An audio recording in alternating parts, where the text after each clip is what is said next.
Welcome to the Kawartha Small Business Podcast, where we believe the Kawarthas can be the most thriving region in Canada for small businesses. I'm Brian Rump from Profit Coach. And I'm Matt Geraghty from Matt Geraghty Digital. And we are recording from the Thrive Podcast Studio at Thrive Co-working Community, downtown Lindsay, Ontario at 18 Kent Street West. All right, we are on and we are diving right in today with kind of a live coaching one, and Matt's going to talk about how much money he's losing. Losing, or I think, we'll frame it as adapting to like the circumstances that come to you. And sometimes client turnover happens, things change, and you're going through that right now, and we all go through it. If you haven't gone through it as a business, you're probably not doing something right. It's just part of business and adapting and bouncing back from it. So tell us about it. Yeah, in actuality, I have lost $6,400 a month in 72 business hours from Friday to end of day Tuesday. Wow. And my wife keeps asking me, she's like, "Are you okay?" I'm like, "Actually, yeah. Not that I don't have any problem with it, but I don't." And maybe a lot to unpack there, but it's interesting. Like, I think I should be way more, I don't know what the word is, concerned? Should I be scared? I don't think so. I think, and this is a great conversation to have, and we've done a lot of coaching work together, and it reminds me of another client last week who told me a story about how they thought they should be panicking about something, and then they were like, "Oh, we haven't gone through the process Brian taught us to like find out if we should really be worried or not." And then, that helps get you through and keeps you calm. And I think there's this limiting belief or this suggestion that you should be panicking and pulling the fire alarm. But really it's digging into what does that mean. And at the end of the day, the solutions are things you should be doing anyway. So it doesn't change anything. So panicking, feeling really bad or stressed about it, doesn't help you in the long run. Yeah, and I think I'm experienced enough now and patient enough now, and kind of always have been, trust the process and be patient, to recognize that it's not all the business. It's not 3/4 of the business. It's not even half the business. I don't know what the percentage is. It's less than a quarter. More than 10, but less than a quarter. So it sucks, of course. Yeah, it always sucks. But I don't know. I think I've always done a pretty good job kind of compartmentalizing these things. Not making excuses, but always immediately look on the bright side. Sounds really lame, but that's what I've done in this case. But back to my first thought, which is it's not all the money. Like, Matt Geraghty Digital is not now at $0 a month. Yeah, right? it didn't go to nothing. Yeah, right? It didn't go to nothing. So there's that. And I am always really sympathetic now to new contractors, freelancers, businesses in general, who start and you get a client and you're like, "Man, this is the greatest thing in the world." Then you get another client, you're like, "Man, this is the greatest thing in the world." Then you lose a client. You're like, "Wow, this is a nightmare and I need to shut down my business." Yeah. And there's like that push and pull for the first months, year, is that? Maybe, I don't know. I was pretty fortunate to, within the first year, especially, like, you lose a client, it's fine type of thing. So I'm sympathetic to those people. Whenever I start working with a new contractor and we bring on a project and they might have one or two things and then I take one from them because maybe that account left, you feel bad. Like, that's 50% of their business. It's 100% of their business, 75%. Like, that's scary. But I think I'm very fortunate now that I can lose $6,400 in 72 hours and it's a blip. Yeah, it's a blip. It's not something that you have to panic over. Mm-hmm. It does suck. And I think acknowledging that we all want the stable business with consistent income coming in. But, I think of, I'm preparing to teach microeconomics again in the summer, so everything goes back to economics. And there's no economic profit in the long run. So things change, they go through cycles. You're in marketing, businesses change, they go out of business, they change what they want to do. They may, it's sometimes your fault, sometimes not your fault, but whatever that is, that just happens. And the way you structure as your business, you don't have big long-term contracts where you've locked people down. So it's kind of part of the business. So you have to learn how to not panic when it happens. And yes, it sucks, but it's also then an opportunity to find out why, what could have been done different. And oftentimes it's nothing could have been done different. And there's all sorts of factors in play. And you have to learn that as a business. And I think freelancers or people who are really scraping by, it's like you want the security of this guaranteed amount of money every month. But the reality of any business is like you always have to be growing, selling, looking for new clients, bringing new clients in, because even your most stable of client could just decide, oh, we don't want to run this business anymore, and be gone. Yeah, and I think that's probably the biggest reason why I'm okay with this loss, or this blip, let's call it, because I will be critical, and I'll give you reasons why I know we lost it. I want to say I can't count on one hand. No, I can't count on one hand. That's to say, how many times we've lost work because our work sucked.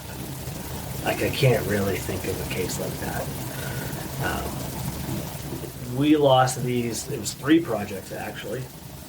First one, and it's funny because now I'm going to sound like I just know everything, but I knew all of them were leaving.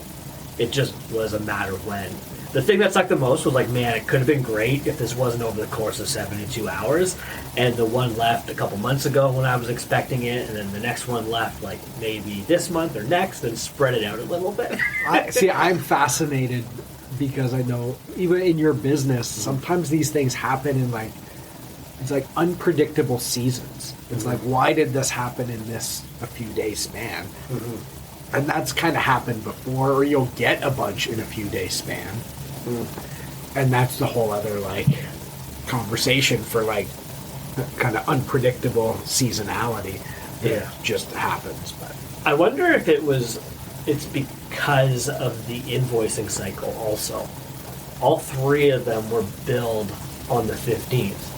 And then that is the trigger for, yes, we're going to keep working. Yeah. And that's when I got those calls. So they're like, well, I don't want to pay this next invoice. We need to nip this in the bud right now. Yeah. Which is fair. That's also, I love, like, you have a very clear, I've heard you say it over and over, that's part of your process and part of your relationship, which is you paying your invoice indicates that we're working together versus the never plan of like, you're locked in forever type of thing. So in a way, you have to expect that bit of turnover, and it creates a good customer experience. It sucks for you, but it's also clear how to cancel. Yeah, I'm always very laser focused on like brand reputation in these situations, especially. So 2 of them, well, all of them basically asked like, okay, just let us know how much we owe you going forward. And I was like, you don't owe me anything, actually. It would have been a great opportunity for me to be like really mischievous. And like, well, you got paid this last invoice. So immediately I'm like, I'm not trying to take more money. I want everyone to be happy. One of which was like really surprised by, oh, I get to keep this and I get to like maintain this, and you're not going to take any of this stuff out. I was like, yeah. They're asking about the keywords on the website. Oh, okay. Like the SEO stuff that we did. And I was like, no, like I'm going to give you access to your website. You're going to be billed directly for the website on your credit card that's already on there, or it renews on this date. And the person was like, well, what about the keywords? I'm like, those are sticking with the website. I'm not taking anything down. Like, I know we'd actually talked the last couple months about updating some photos that I have, and we were supposed to talk, and like we'll get those changed for you, and like we're done. You don't owe me anything else. So, to me, that's my always not my. I don't immediately. Yeah, I do think my immediate goal at that point is like really clean, nice breakups. Because the door is always open. You've had people who have left and come back. And, Yes. That leave and come back for whatever Yeah. reason, and sometimes that makes sense. I personally don't think turning it off and on is the best, but I also get why people might scale it, or in different seasons they're doing more activities. So just having that story of like, oh, I fired Matt and it was easy and we'll go back, or we didn't lose anything. We're not continuing to gain, Yeah. but you're not losing it. And I think there are marketing companies, they lock down everything. Yes. And I just think that is so unfair, because people are paying for it and then it's hard to get out, and then you have to go somewhere else and start from scratch. Whereas they might just be like, hey, we don't want to improve this anymore, but they don't have to redo it all. Yeah, a lot of agencies own the website, and one of, if not the biggest, Google Ads management company in Ontario at least, they own your Google Ads account. So they do all that work, they run those ads. You think, okay, now I want that historical data, I'm going to continue it on myself or with somebody else, and I've already paid for this. Like Ironclad will not let you into that account ever again. They will burn it down. Yeah. So it was interesting, like just to kind of figure out, like, there are more learnings now, even that I'm thinking about this, like conversationally. So of the 3 losses that I had, one of which was the account that I've worked with from day one. So that was like personally upsetting, but I had heard months ago, they told me like the doctor had very like severe, serious cancer. So they didn't know what was going to happen. And he's still alive, he's still around, he's going through treatment, but they very quickly pivoted to sell the business. And that's going to be happening in the next 45 days. They're kind of selling the business with like a note about like their marketing systems. Yeah. And I'm not going to be part of that sale. It's going to be up to them to carry me on. But she doesn't want to introduce me until like the sale's done. And Yeah. like, well, this is our marketing system. It's this guy. And then I'm frankly going to hopefully have that conversation and be like, you are probably insane if you don't retain me. Yeah. I've been working with this business for 5 years. We've been successful. Just ask them. We've created a marketing machine of leads for them. You are new at this. You should continue doing this. Unfortunately, he's going to have to pay my new price from updated price of now versus 5 years ago. So those are learnings there? Not really. Truly I think unfortunate. that's a one where it's just you have no control over that. And that happens. I've been in lots of businesses where people just phone and have made a life decision like that, or it's made for them, and you just, nothing you can do about it. That's part of business. Yeah. Second one, started working with them probably 6 months ago, maybe not as much. Never had full control of everything. Never got the ability to redo the website for certain purposes and reasons. And the biggest learning with that one is to stick to my guns of this will not work unless I have access to all of your marketing tools. Yeah.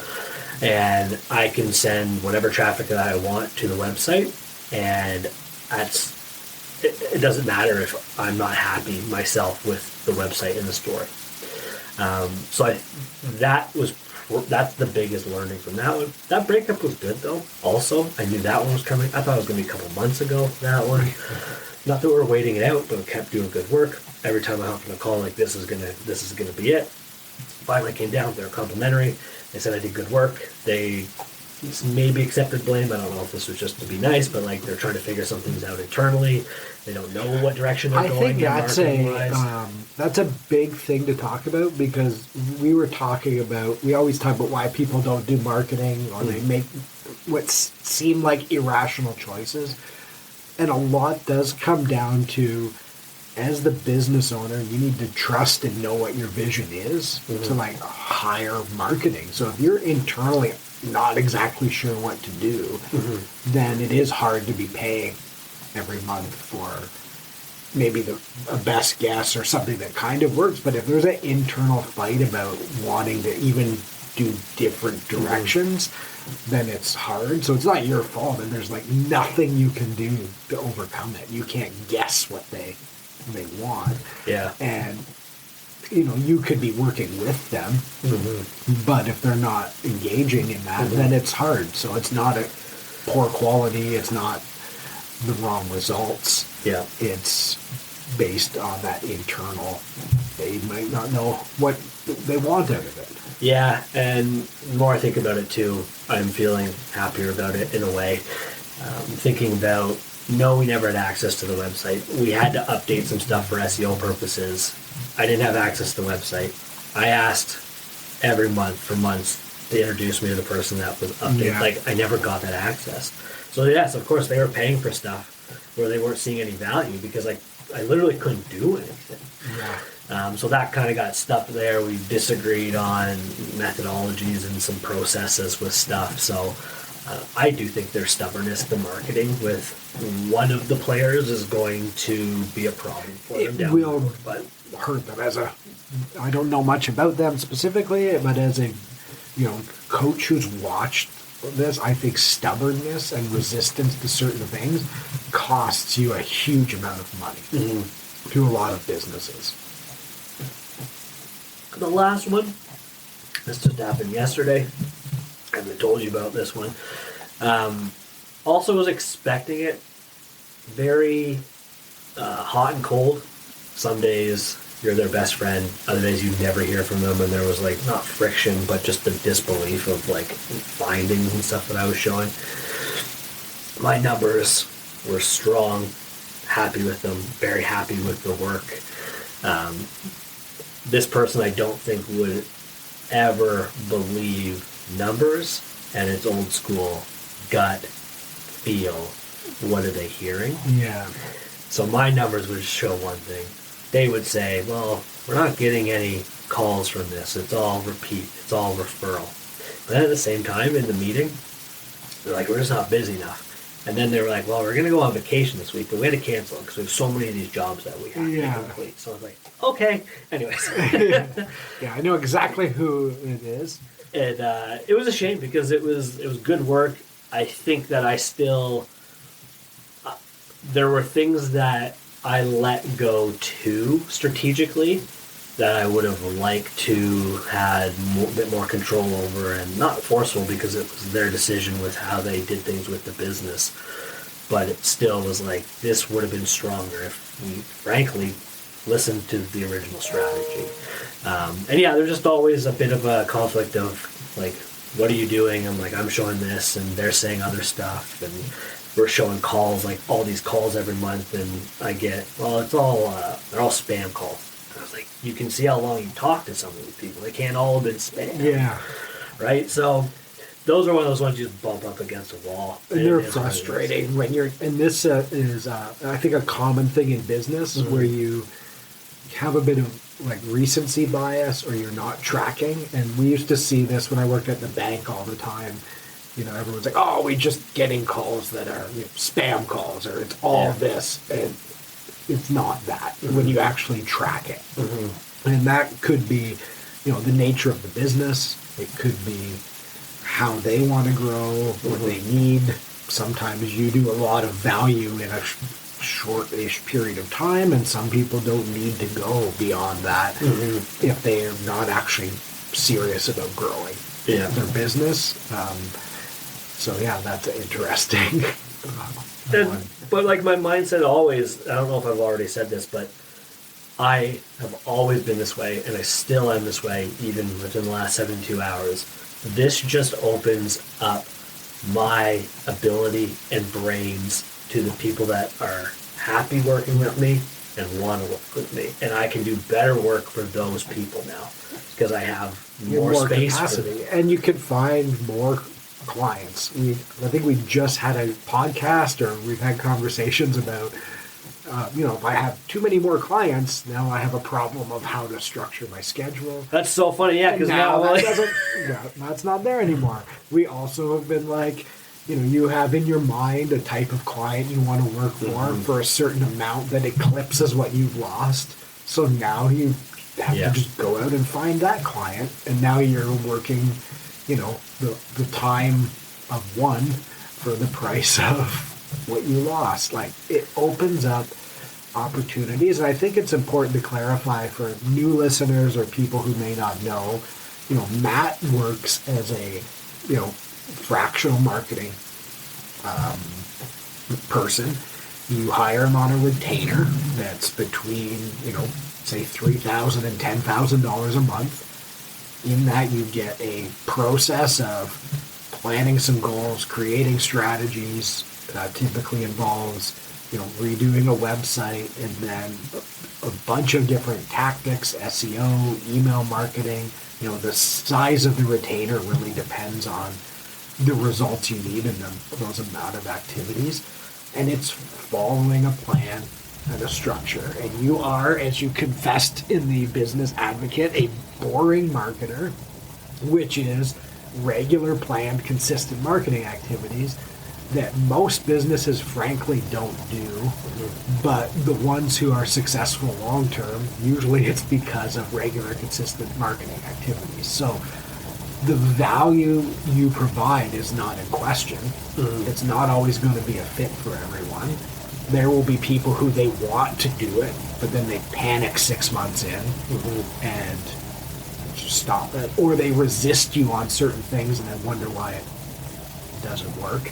It's funny, the ones that I've been the most successful with, that have been around for a long time and just have a great relationship with, and I don't know if this is a problem, but like no resistance. Ever. They just buy in. And we talk and we communicate, but they just let me do my thing. And those have been the most successful.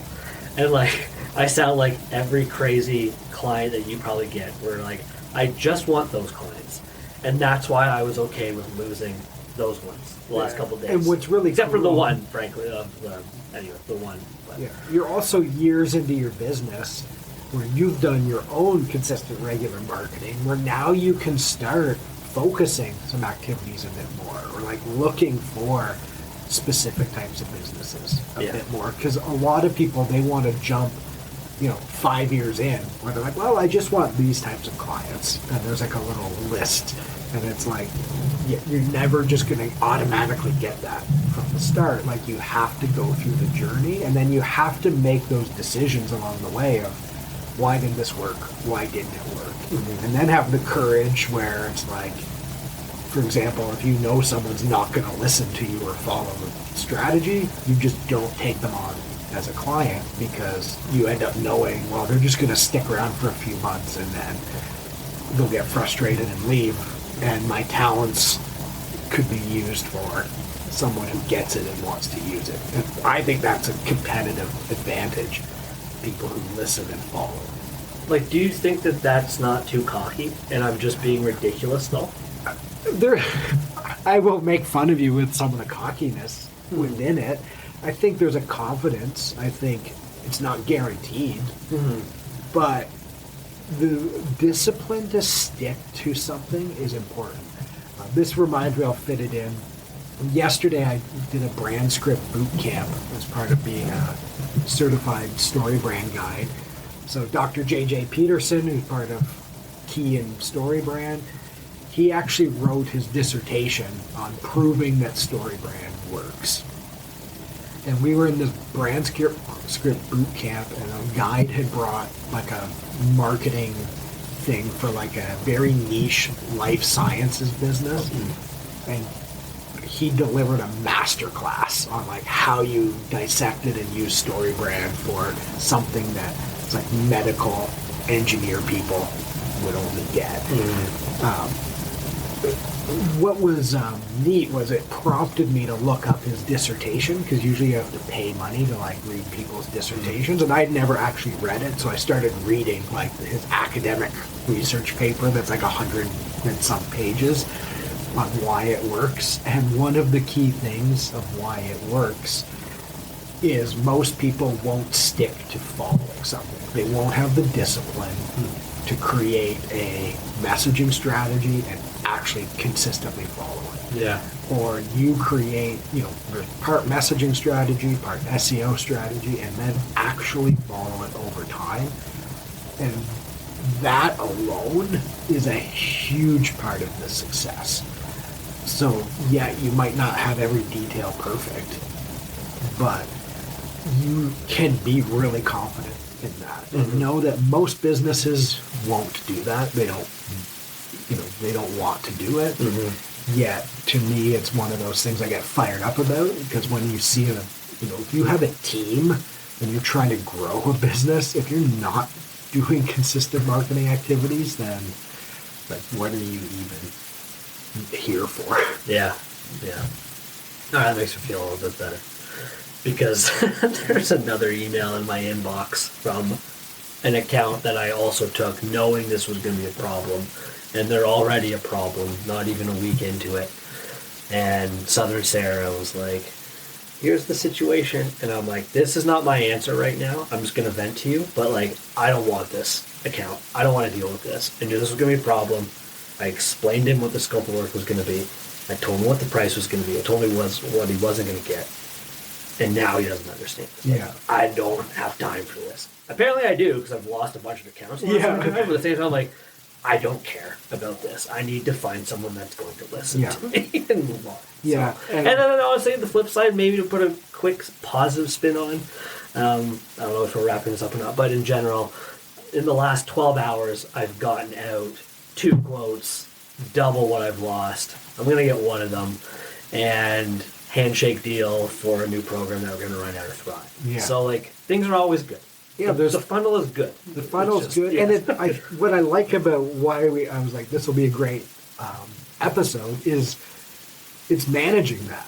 It happens. You have to expect it. If you just panicked and shut down, all those other things you wouldn't have had the energy for.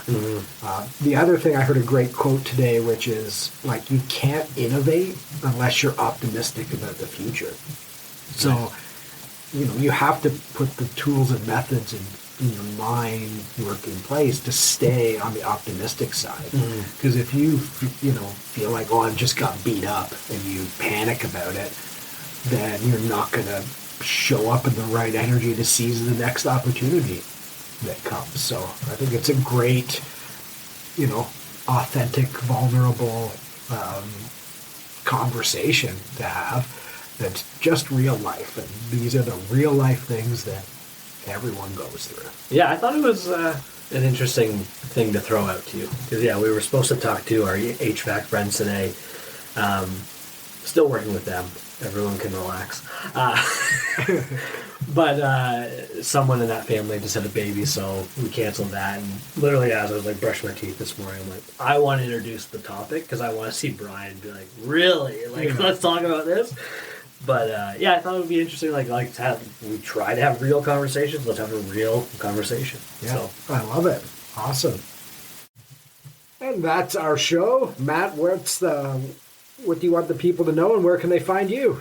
I want them to go to mattygdigital.com and book a call. Awesome. And I want them to go to profitcoach.ca and book a call with me. If you'd like to be on the podcast, please reach out to us, and we can make that happen. Set it up at kawarthasmallbusinesspodcast.ca.